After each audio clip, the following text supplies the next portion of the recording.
Hello, ladies and gentlemen. Thank you very much for joining today in this, I think, eye-opening subject: how to prevent all health issues. That's it. I mean, how to prevent all future health issues. I could add to that too and live to 100 because we're meant to go to 100. So if you're already 50, you're only halfway there.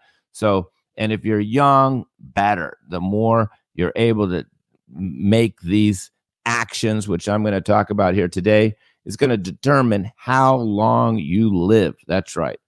What I'm going to teach you today is going to determine how long you live, because you want to prevent health issues. Now, most of my patients, and I even had them today. I don't have any on Sunday. It's my day off, but every single day I'm meeting people online, and everybody waits till the last minute to contact me.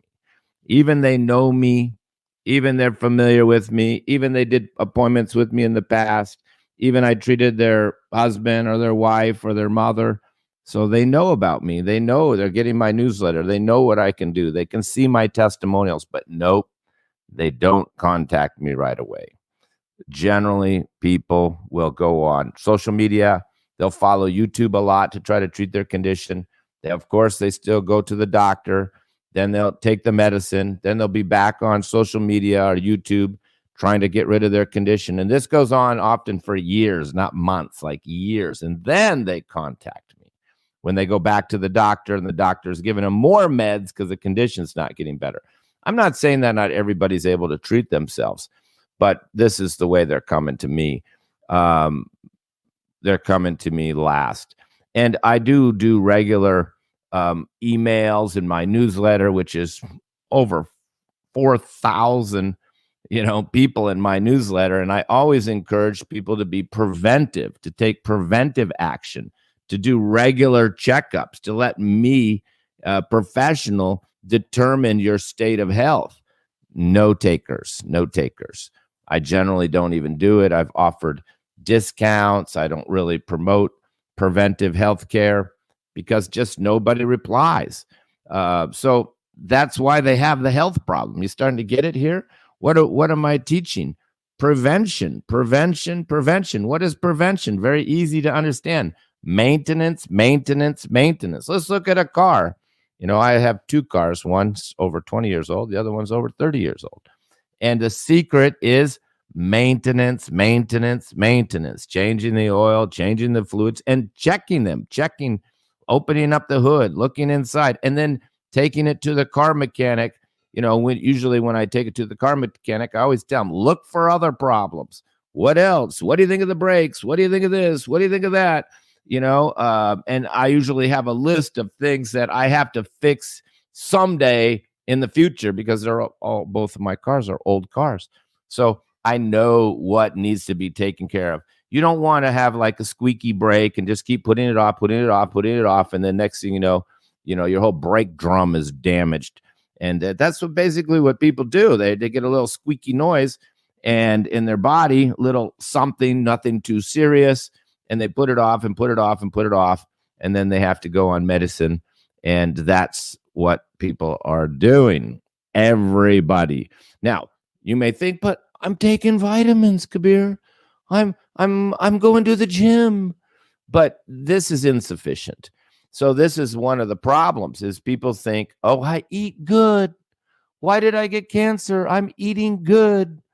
Or I go to the gym. But your understanding of eating good may not be really suitable for you. You may think you're eating good because you're following a paleo diet or carnivore diet. You're not having any carbs, and that may be why you get your health issue. Because there's even people speaking about this whole problem of these carnivore, high protein, high fat diets leading to gout. Of course, that's from uric acid, the waste product of protein. They're getting gallstones, gallbladder problems, liver problems, fatty liver problems, and then of course, ultimately we get a lot of weightlifting carnivore types with kidney failure.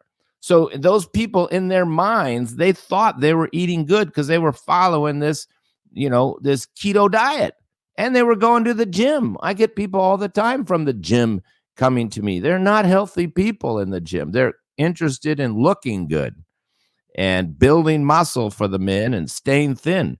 The same for women. They get in this other delusion. Oh, I'm thin, so I'm healthy. And even the doctors tend to fall for it. Oh, I'm thin.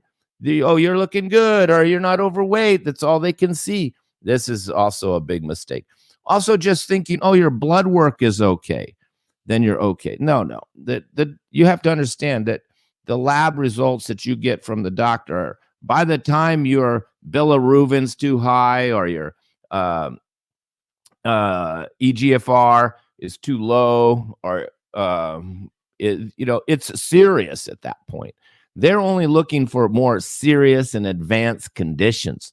When I look at people's blood work, for example, EGFR, this is the flow rate, estimated flow rate through your kidneys. Now, most lab results will say anything over 60 is good. Well, that means 40% of your kidney function is gone, and they're still calling it good. Most people are in their 90s, 90, 95, 100, the flow's not a problem. Even people in elderly age generally have good numbers above 90. And you're down to 61, and your blood work will not even be out of range.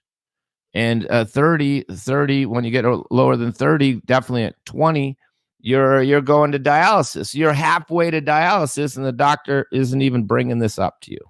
Well, one, they can't treat it. They can't reverse it. So I don't know. They can't do it. Then there's other things like cholesterol, total cholesterol, for example, where the doctor will want to put you on meds at 220. But in fact, it doesn't really become dangerous or a problem to much higher numbers. But that's another subject, is, reading the blood work from the point of view of looking for patterns, looking for, say, that liver enzymes are slowly going up. Don't wait until the liver enzymes are out of range, and now you've got a serious problem. Don't wait for, your bad cholesterol to be out of range. You should be monitoring it. So this is what I talk about prevention, monitoring your blood sugar. I mean, now you can buy these little blood sugar testers for like $30 on Amazon. You can buy a cuff and start measuring your blood pressure, for $39. And so you can get your blood work and have somebody who isn't maybe your doctor, someone like myself or some other qualified person, to look at the blood work and to give you feedback on what needs to change to be preventive. So this is just a few of the guidelines here, but that's the basic maintenance. Why do we have organic food? I mean, okay, sometimes it tastes a little bit better, but it definitely costs more. But the whole purpose of eating organic food is prevention. You're trying to prevent the accumulation of toxins and ultimately cancer, because we know a lot of the foods that are not organic, the pesticides are basically carcinogenic and going to lead to cancer. So if you eat a lot of unorganic foods with pesticides and chemicals and dyes, your probability of cancer is going up. Maybe not in the first 10 years, 20 years, 30 years, 40 years, 50 years of your life, but maybe when you get 60 or 50 or 70, you start getting, some forms of cancer, which were the accumulated toxins and the cancerous substances that you've been consuming for so many years because you weren't eating organic. Now, I will eat out sometimes. I'll eat here and there a pizza or something that's not organic, but 99% all organic. When I shop, 100% organic. It's only when I go out sometimes that if I go to an Indian restaurant, I know it's not organic, but you can deal with some level of toxins. So that's a very important subject, avoiding toxins. What else is toxic? Your water is all toxic. In fact, I was just reading that horses are drinking 5 to 8 gallons of water a day, particularly when it's hot outside. And I have a horse, and that can lead to heavy metal toxicity. So I'm going to buy a filter to put on the end of the hose that's filling up my horse's tank, so he's not getting filtering out his water. Now, all my water is filtered. Even in my shower, I have a filter. So avoiding toxins, drinking only water that's filtered water, only having showered water that's filtered, living away from smog, pollution, in the countryside, away from highways. So you want fresh air without toxins, which is why I live in the countryside. You want clean water, which also is mostly going to come from the countryside, but you got to filter it anyway, because fluoride is a toxin, and there still could be toxins even in well water. And then food. So this is your food, your air, and your water should be as clean as possible, because that's our subject. Remember our subject, how to prevent all health issues. Not the subject isn't how to treat all health issues. The subject is how to prevent all health issues. So clean water, clean air, and clean food, number one. Next, you got to get rid of all the bad habits. What do we know what the bad habits are? The drinking, the drugs, the late nights. These are the bad habits, which so many people have. And we know they're bad. Of course, just eating sugar, candy, ice cream, cookies is right in there. Just equally as bad. It's just going to catch up to you. You have to have long-term thinking. You have to think what you're doing today. How is this going to affect me tomorrow?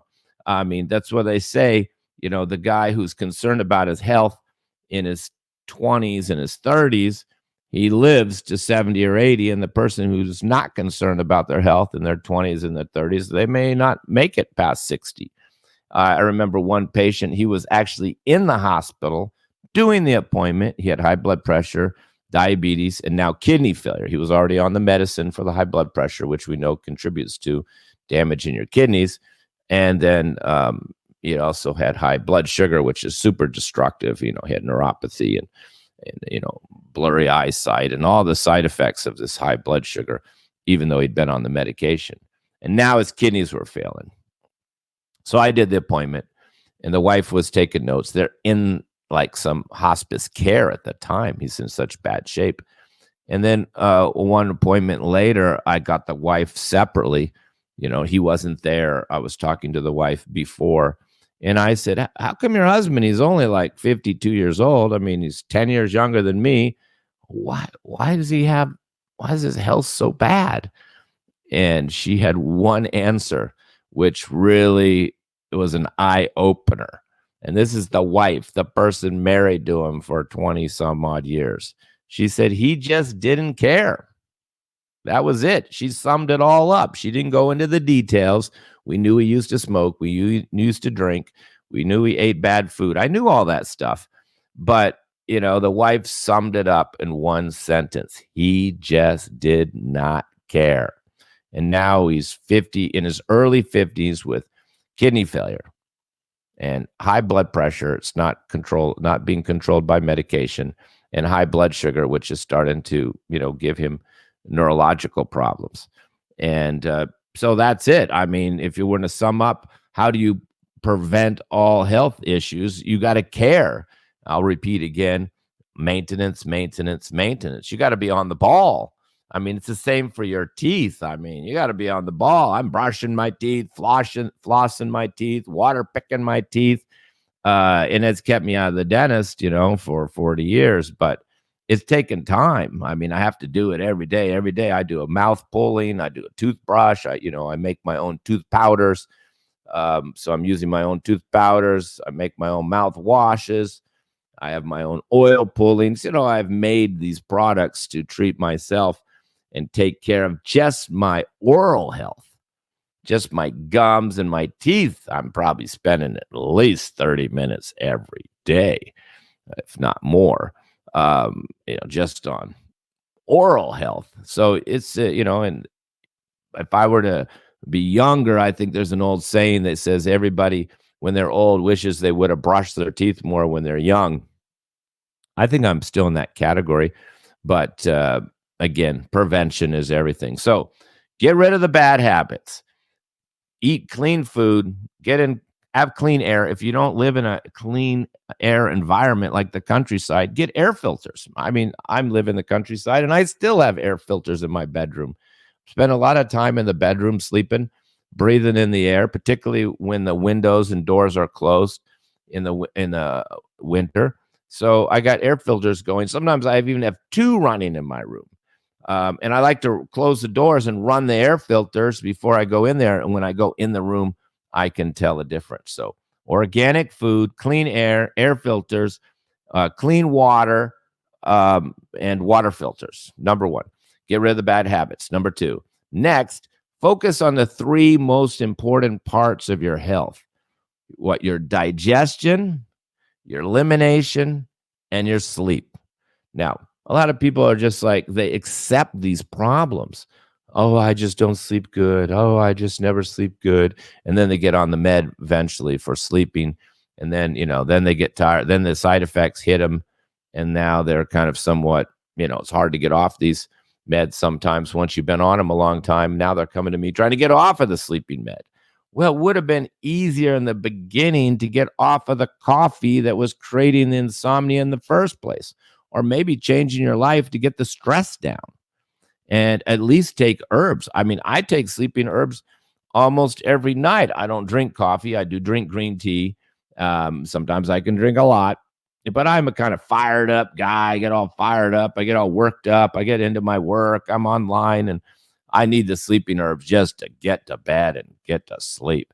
And every time I take my sleeping herbs, I'm glad I did, because I slept better and I feel more refreshed in the next day. Sometimes I forget to take them and I don't sleep as well. So, taking herbs on a regular basis to keep yourself asleep is very important, because without sleep, there is not going to be any good health. I remember I'm talking about the three essentials for health to be preventive and not have any health issues. Number one, get yourself to sleep. If you have to make strong cup of chamomile tea, then do it. I sell Herban teas.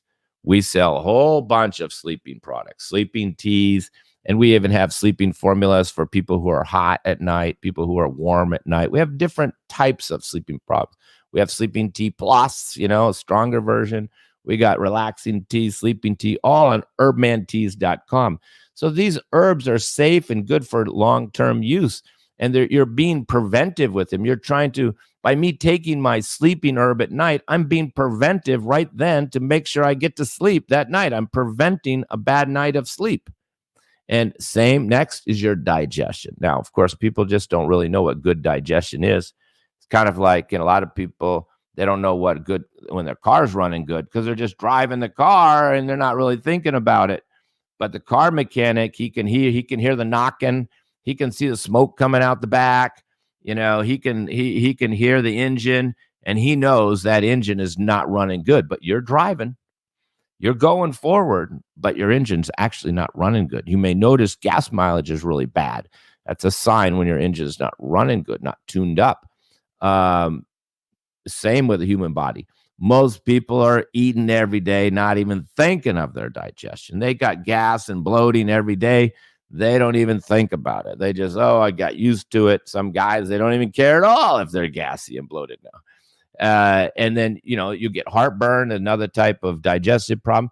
But another type of digestive problem that people really don't understand is lack of appetite, not being hungry. Having no appetite at all is a poor sign.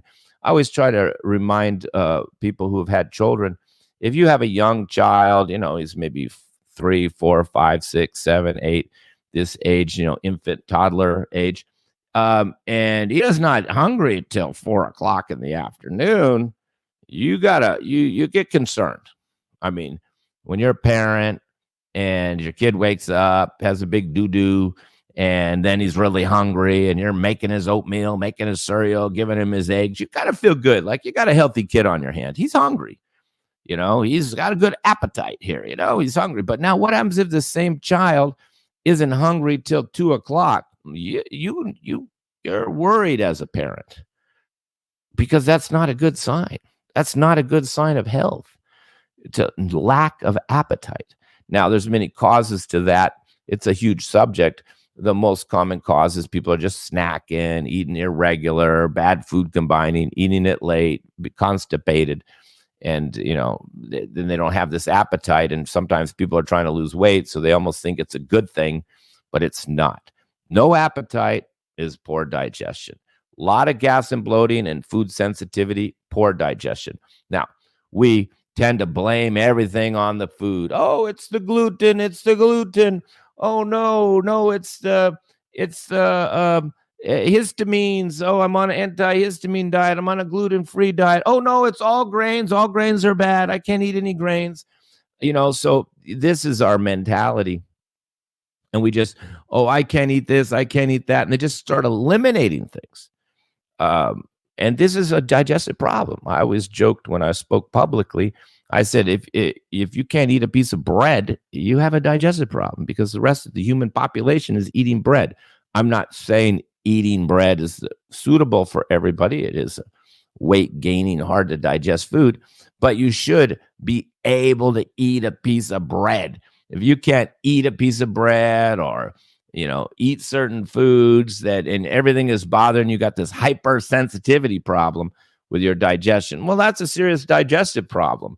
But most people, instead of fixing it, well, the medical doctor really doesn't know what to do unless it becomes like irritable bowel or, you start having bleeding out of the rectum. They'll eventually give you a steroid to suppress your immunity. But people aren't treating it. They're accommodating the problem.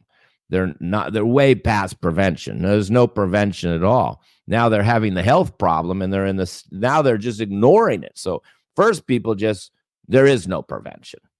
Then they ignore it for a while. The same with urinating at night. They just ignore it and ignore it. Elderly people, they think, oh, it's just normal to have joint pain. Oh, they ignore it and just keeps getting worse. And the elderly people are urinating at night one time. They just ignore it. They think it's part of being old. Next thing you know, it's 2 times, 3 times, 5 times. Now they're urinating at night 5 times plus joint pain. I mean, what's left of your life? You can't sleep and you feel pain all day. And now you have to take pain meds, which cause you constipation. And now you have to take laxatives. And then, it just becomes a chain reaction. But it all started by not being preventive in the first place. And second, when you started getting the health problems, the gas, the bloating, the constipation, you just ignored it and just kept going. Constipation, another big problem. Most people don't even know what healthy bowel movements are. If you ask most people, particularly elderly people, is your bowel, what if you just give them an open question, how are you about your bowel movements? They'll just say normal. So I never ask that open question. How many bowel movements did you have yesterday? I have to be very specific. Were they hard? Were they dry? Were they loose? And then you can find out what's going on. And a lot of people are like going every other day. They think it's normal. Well, that's not prevention. You need to make sure you're having bowel movements every day. You and your children and your whole family. Everybody should be pooping, because if you're not, it's what they call constipation the slow killer. Diarrhea is the fast killer. If you have a lot of diarrhea, even you could die in days. And even loose stools is very draining and depleting. You have loose stools for even 2 or 3 weeks. You can lose weight. You can feel weak. So diarrhea and loose stools, mostly coming from inflammation in the intestines, like an IBS type of condition, irritable bowel, that will really drain you fast. It's quick. But constipation, they call it the slow killer. You don't notice it. You can go for years, and then you're creating these pockets in your colon, diverticuli. Then they get infected. Then it's diverticulitis, and then the doctors are in there. Then you can get polyps. Then you can get tumors. And then you can get colon cancer, all because your bowels were not moving for the last 30 years. So those are the 3 areas. You got to be sleeping good. And don't wait until the morning to try to treat yourself. Take some sleeping herbs at night and get off the coffee, the main cause of insomnia. Digestion. Make sure you're feeling good after meals, not gas, bloated, acidic, or even tired. And that comes from eating the foods that are suitable for your type, and also not snacking, snacking on nuts and crackers and chips, or doing crazy diets and doing this type of intermediate fasting where you don't eat all day and then you pig out at night. These things all wreck your digestion. And then no matter what, keep your bowels moving. Even if you have to take some colon herbs every night. I probably take colon herbs 3 or 4 times a week. It depends on how I feel, how things are moving, what's going on. But I don't like the feeling of constipation. I know if I don't have a bowel movement in the morning, I may take some herbs even by late morning. Sometimes at night, I can already feel I'm a little blocked up from that food or that meal, and I'll just take the herbs that night. And it always feels good to have a nice big bowel movement in the morning. Even bowel movements not coming in the morning, but coming late in the day aren't healthy. You're supposed to wake up, have a bowel, sleep good, not tossing and turning, not peeing at night, have a big bowel movement in the morning, then be hungry. Those are the signs of health. What else can you do to be preventive, to not have any health issues, and to live to 100? That's my personal goal. You get rid of the bad habits. You eat all clean food, clean air, clean water. You make sure you're sleeping good, pooping good, no digestive. And next, lower the stress in your life. Get the stress down. Don't be doing things that are more stressful. Now, I see wealthy people who are almost as stressed as people who are struggling financially. Now, people who are struggling financial stress can, really cause stress, but you got to cut the cost. I mean, you got to cut every cost you can and be saving. My dear mom, who's listening here now, God bless her, says, save, because saving money in the bank gives you peace of mind. So when you have enough money to live for 6 months or a year, or you've got enough savings, then you have a peace of mind. You're not stressed out because you can pay your bills. So there's a lot of great wisdom to that. And of course, I've had to learn that slowly over the decades, but there's no doubt about it. And you don't have to be rich. I see a lot of wealthy people who are even more stressed out than the people who don't have much money. They're stressed out because they're taking on too many projects. They become too ambitious. And then, of course, some of them get tangled up with the government, tangled up with taxes. They start having other problems. And if you end up, in court or something, doesn't matter if you're, young or old or rich or poor, it's going to stress you out.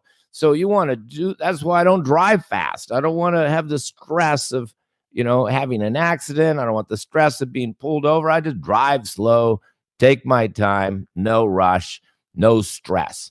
And my mother, she also always tells me, 15 minutes early is, on time. Now all my appointments are on Zoom, so I don't really have to worry about being on time to anybody anymore. It's all on Zoom. But, when you're trying to go somewhere and you're late, then you're going to create more stress. So you got to do these little things in your life. Save your money. Don't spend your money. Leave early for appointments. Try to cut out projects and things you don't need. Get stressful people out of your life, and try to live a simple life where you're not stressing out. I mean, it's a big project to get stress out of our lives, unless you live out in the countryside and you have enough food and everything is all paid for and you can relax, which is probably how it was at one point. I mean, if your father and your parents owned a nice farm and it was all paid for and you inherited it and all you had to do was just keep the farm going, you didn't even have a lot of big bills. You had a well, you had your own food, you could kind of keep going with low stress. But unfortunately, city life, job life, government, taxes, they're all creating stress. So simplify your life. So get this stress down. And then, of course, I did mention, get your lab work, review your lab work with other people besides just your doctor who will spend time with it. I do this for my patients. So if you just want me to review your lab work, I will do it. But you can be checking your own blood sugar, your own blood pressure on your own on a regular basis. You may be surprised. Your blood sugar could be higher than you think after you have that ice cream at night. And your blood pressure could be higher than you think after you drink the couple cups of coffee in the day. And that may not be going to the doctor and just getting your blood pressure tested once in a while is not sufficient. You should be doing it at home on a regular basis. So that's it, folks. Prevention is the way to avoid all health issues. To be preventive, you have to be proactive. You can't wait for the health issue to show up. You have to see it in the early stages. You have to always be like brushing your teeth. Maintenance, maintenance, maintenance. Routine, routine, routine. No, get rid of the bad habits. Eat clean, healthy food, clean air, clean water, sleep, poop, digest, fine tune it. Low stress life. Check your blood pressure, blood sugar on a regular basis. Get blood work done on a regular basis. Take control of your own life and and have an understanding where your weak points are, what you need to work on. Nobody, as body comes out perfect. Everybody's got some health issues. And whatever you do, don't be in denial. Oh, I'm fine. I'm fine. I'm fine. That's a big problem. People are on blood pressure medication, 2 or 3 meds. And if you ask them how their health is, oh, I'm fine. I'm fine. But they're taking 3 meds. So that's a delusion. You're not fine. You're on 3 meds. So it's another big obstacle people have. You have to accept you're going to have health issues. You're just going to have to be on them and be proactive and not wait for them to progress. All right, folks, I hope this motivated you to be more preventive in your health care, not just wait around for the health condition to get worse, and be more, do more things to change your life, to live longer, and conduct regular maintenance, just like you would with a car, and taking care of it properly. Sometimes maintenance for a human body means doing liver cleanses, doing colon cleanses. Sometimes it can be meaning fasting. Sometimes it could mean other treatments that are necessary to keep your organs and your systems going to 100 years old. And of course, herbs are the best form of all these type of treatments. You can use herbs for treating sleeping, herbs for pooping, herbs for your digestion. You can use herbs to improve your liver function, your kidney function. So using herbs as a way of life is being preventive. You're trying to avoid life-threatening conditions by taking your herbs every day. Herbs are not like some medicine to replace your medicine, your pharmaceutical meds. That's the way most people take them. But no, herbs are to avoid having to take the medication or have the health problem in the first place. That's why you're really taking them. Herbalism is really a preventive, proactive way of taking care of your health. Not waiting till you got a health problem and then trying to avoid taking the pharmaceutical and taking the herb instead. No, it's every day taking your herbs to keep your digestion going, keep your elimination going, keeping your sleep going, and address what little issue you do have. Maybe you have a little high blood pressure. Maybe you have a little high blood sugar. Maybe you're urinating at night. So be on those issues and treat them. All right. And if you need any of these herbal products, they're all at Herbman Teas, our sponsor. Herbmanteas.com has over 180 Ayurvedic herbs and over 50 teas, all used clinically by myself for decades to help you to improve your health. So be proactive, folks. Be preventive and maintain your health, and you will have no illnesses. Thank you very much.